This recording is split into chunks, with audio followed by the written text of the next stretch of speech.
Hi! Hello mga kawaiti. Ayan. Gumagawa ako ng cupcake.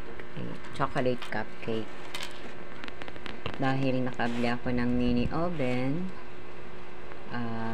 Ayan.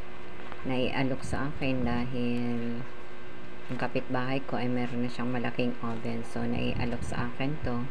At salamat dahil marunong din tayong mag-cupcake. Dahil sa nag-detach tayo ng panahon at ngayon nandito na sa Pinas, kung ano yung mga nalalaman natin pwede natin itry.